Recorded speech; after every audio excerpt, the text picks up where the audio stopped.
I'm doing a cheap LS3 swap. Looking at almost 600 horsepower. We ain't put it on a dyno yet. We did our own wiring. We show y'all how to do that, YouTube. Step by step.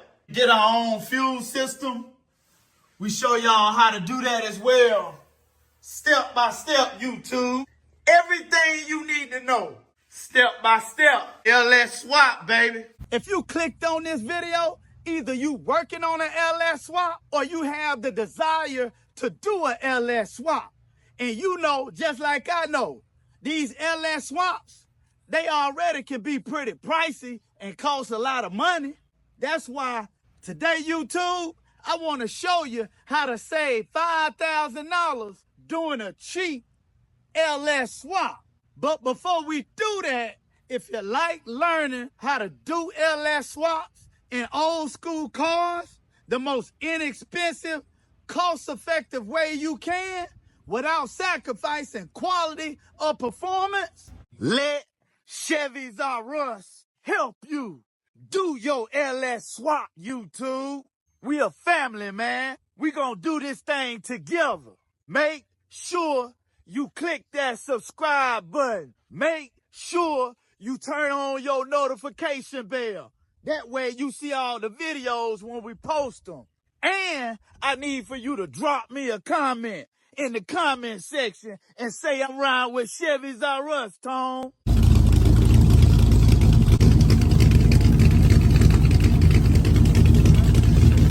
Got both donks in the garage now, man. Y'all ready? Let's get it.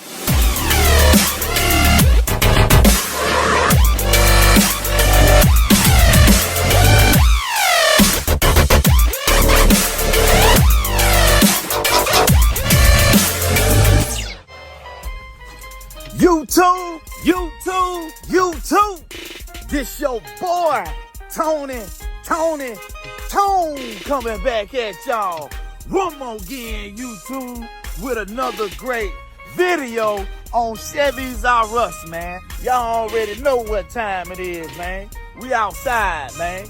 We ain't in the garage, but we outside today. What it do, YouTube. Got the old school cars right behind me. Got the 75 convertible Caprice Classic that we pulled out the woods.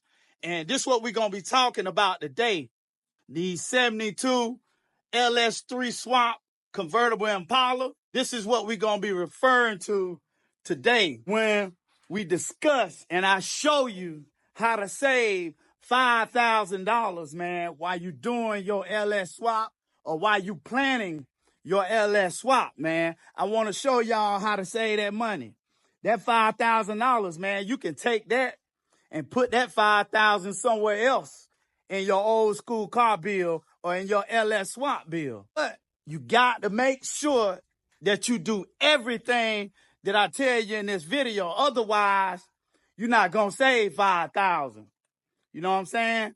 Just implement what I'm telling you in this video and you'll save $5,000. But you got to do everything. In order to do that, make sure that you watch this entire video. You don't skip through it and miss nothing. Otherwise, you're not going to save as much money as you could possibly save. First things first, YouTube, while you're doing your LS swap, I know for a fact, 9 times out of 10, you're going to be doing disc brakes in the back of your car. Yeah, you're going to need extra stopping power for your LS swap. And your car probably already got front disc brakes. That's okay. But you add an extra 200 or 300 extra horsepower to your LS swap vehicle that was only designed for maybe 200-300 horsepower.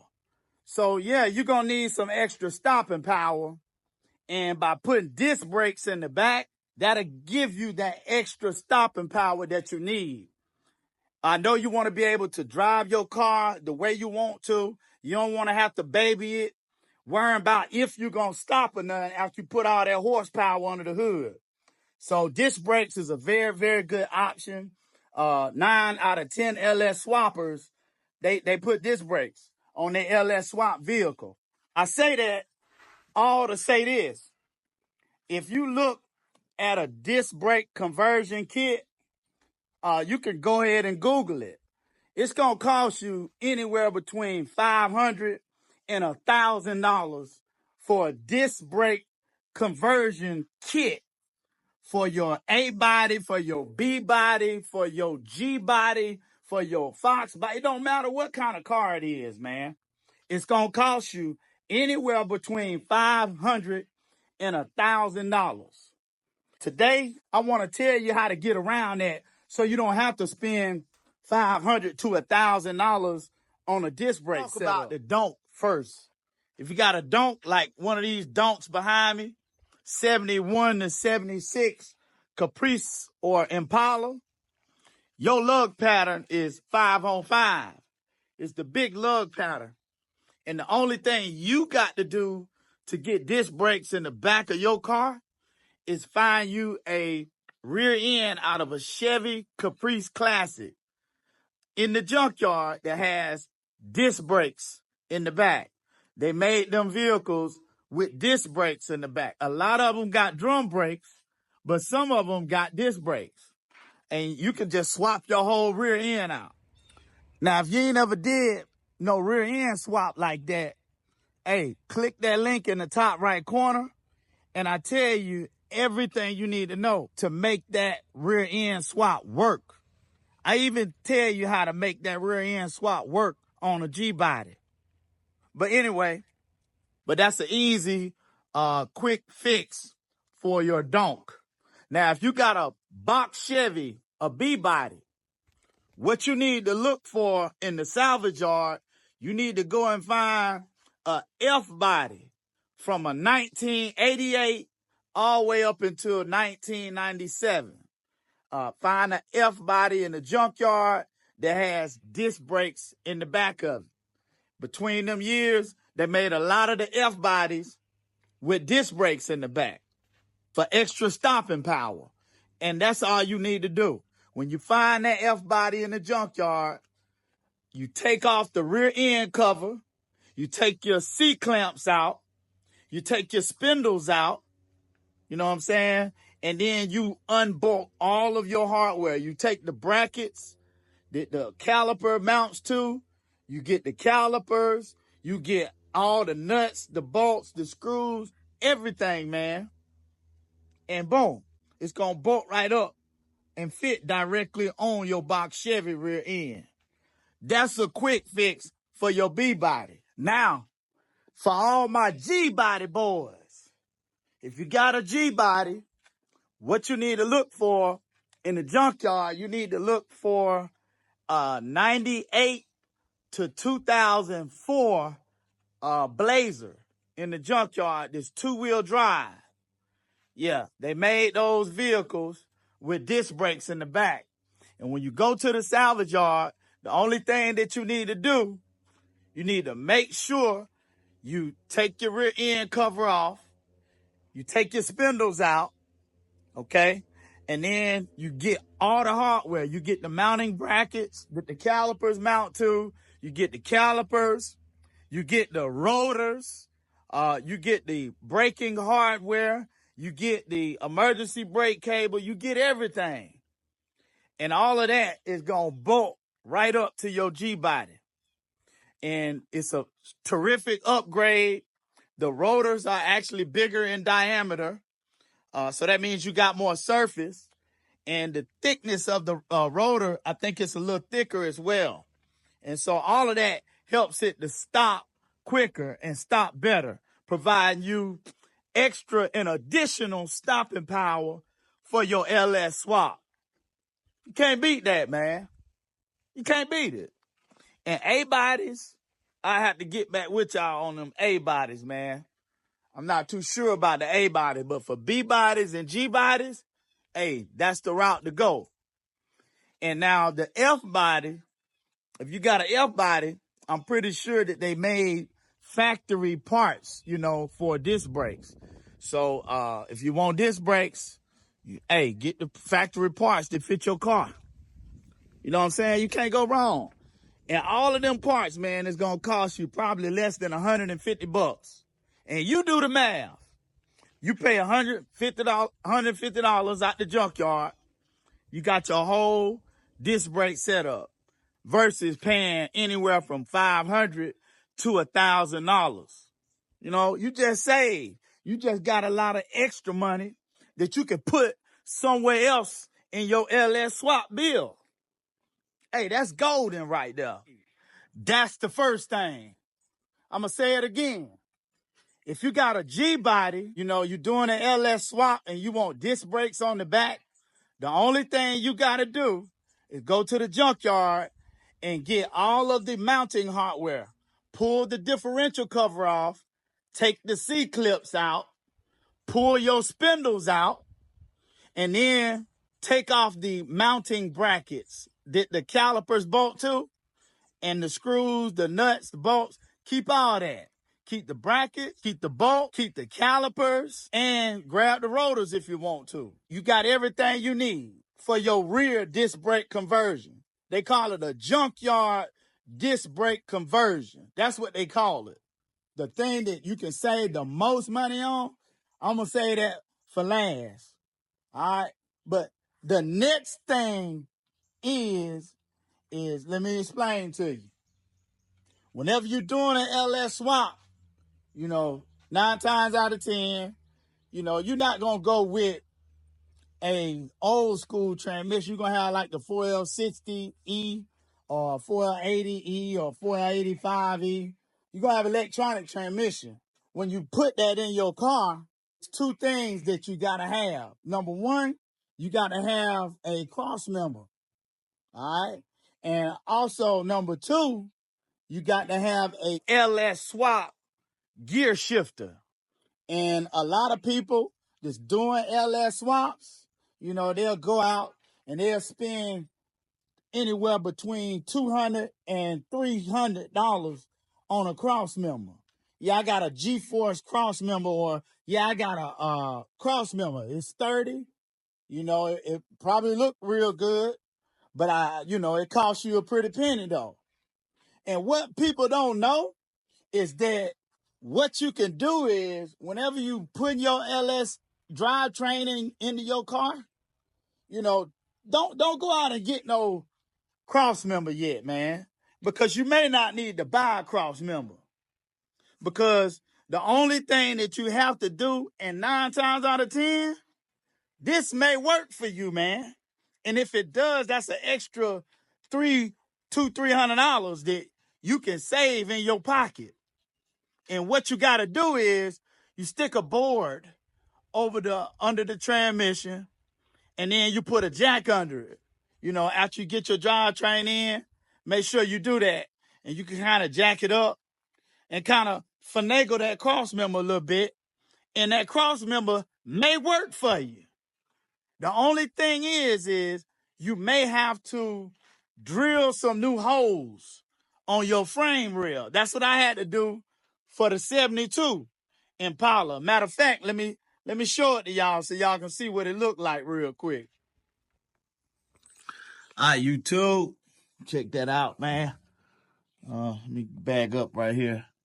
This is one of my original holes right here that my cross member bolted to. This is the original cross member that's connected to the 4L60E transmission. And as you can see, I reused my original cross member.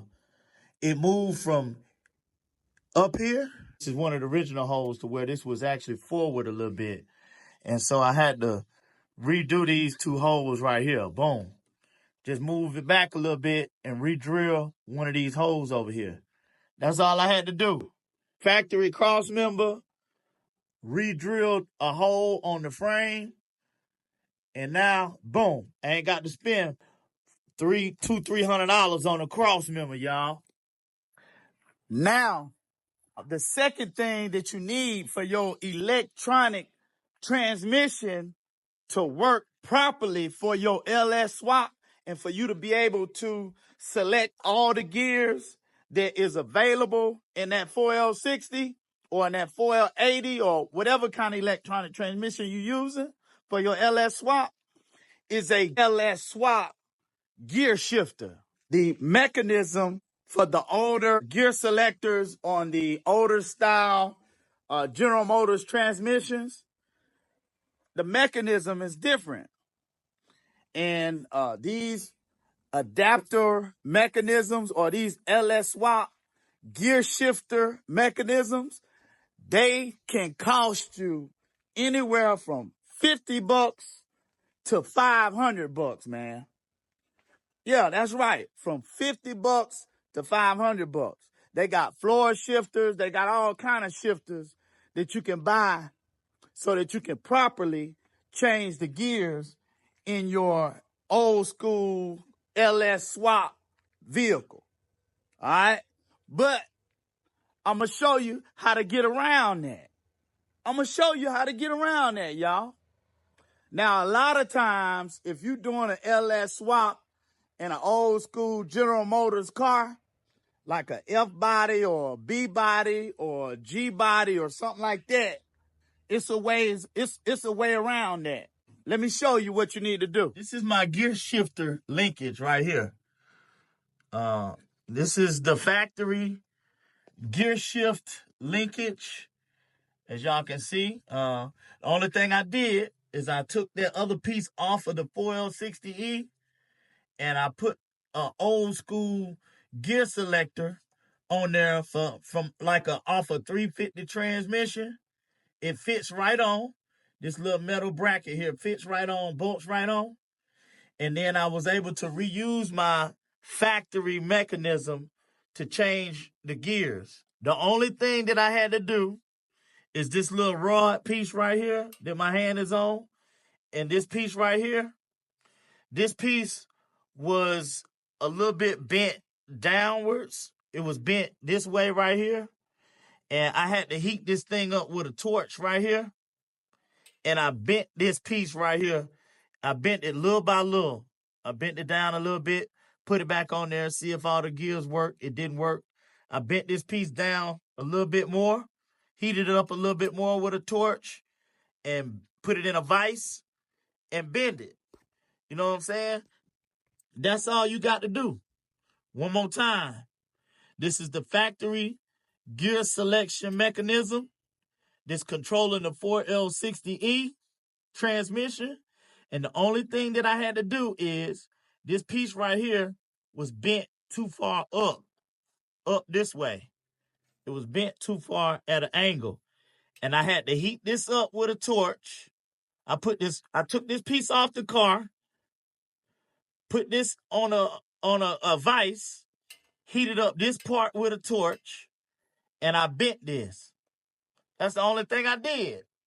Heated this part with a torch, and then I bent this piece down, little at a time, with checking to make sure that it worked. Each time I bent it a little bit, I put it back on here to check it, to make sure it worked, y'all. And that's all I had to do is bend that and adjust this right here. Loosen up that screw right there. Loosen up this screw and adjust this thing right here, man. And now I get all of my gears for the 4L60E.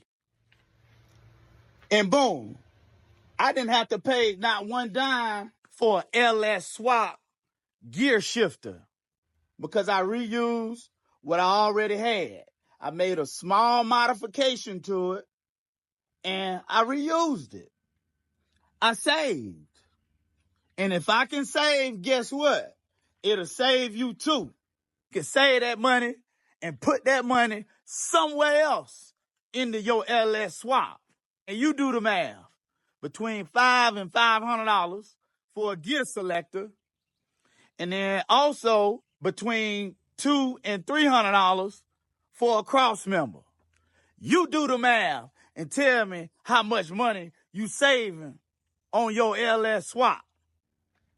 That's the second thing, y'all. It's kind of two things in one. But yeah, that's the second thing. The next thing, which is the final thing, which is something that you can save the absolute most on, is Let me show y'all. All right, YouTube. And I know y'all see, man, what you're looking at is the LS3 swap. And what I wanted to particularly show you is the serpentine setup on this LS swap. I know y'all see it's black, powder coated.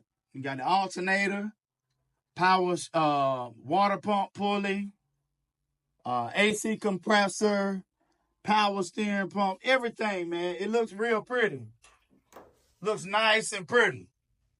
It's powder coated and all of that, man. I'm just gonna tell y'all, that serpentine setup, man, that serpentine setup costs a lot of money. I think that serpentine setup was like $2,800. You know what I'm saying? $2,800. That's almost $3,000 right there, man. And if you're doing an LS swap, you don't have to go out and get the whole serpentine set up like I did. You know what I'm saying? I'm going to tell you how to get around that. All right? If you're doing an LS swap, 9 times out of 10, and you're using the factory truck style accessory drives, 9 times out of 10, your power steering pulley is going to be too big. Your AC compressor is going to hit the frame rail. So you got to do 2 things to get around those 2 problems. And the first thing that you got to do is you got to get a smaller power steering pulley. That's it. They sell them all day long. LS swap power steering pulley. It is a little smaller than the original power steering pump pulley that comes on the truck drive accessories. And so what it does is it'll be smaller and it won't contact your steering box. That side over with. You got that side taken care of. Now for the low side AC compressor, you either got to knock your frame out, which I know people, if you can avoid cutting your frame, let's do that. Or what you can do is you can go and get a AC relocation bracket kit. It's called a LS swap AC relocation bracket kit. And what that is it'll move your AC compressor from mounting on the low passenger side to mounting on the high passenger side. And it moves it up. And so the problem of your AC compressor hitting your frame rail is instantly solved. You ain't gonna have that problem no more. You know what I'm saying? That takes care of both of them problems. So look at that, man. And that AC relocation kit, you're gonna spend anywhere from, you're gonna spend about $100 to $200 on that kit. And then the power steering pump pulley, that ain't gonna be number about maybe 50, 60, 80 bucks. About 50, 60 bucks. That's it. So you spending about maybe $200, $300 versus almost $3,000, man. You know what I'm saying? $2,800, $2,900, that's almost $3,000. So look at that right there. You just saved about $4,500, something like that. Over $4,000, almost $5,000. You just was able to save doing your LS swap. And you know what I'm saying? You can use that money, man. You can take that and start working on your interior of your car. Or you can take that money and go get a paint job for it. You know what I'm saying? If you got any LS swap questions and you need some answers, you know what I'm saying? Make sure that y'all join our Chevys R Us Go Live Wednesday for live questions and answers. And if you got an old school car out there, man, if you got an LS swap car out there and you want to join, man, and show it off, you more than welcome to bless the Chevys R Us family with showing us your project, man. So y'all tune in with us for Go Live Wednesdays, 8 p.m. Eastern Standard Time. And oh yeah, if this your first time on the channel, if you like learning about LS swaps and doing them the most inexpensive way that you can possibly do them and saving as much money as you can possibly save without sacrificing quality and performance, hey, y'all do me a favor, man. Click that subscribe button. Y'all spam the comments out there. Let me know what kind of LS swap you want to do, or let me know what kind of LS swap you're currently working on and what kind of car. And hey, hit that like button. YouTube.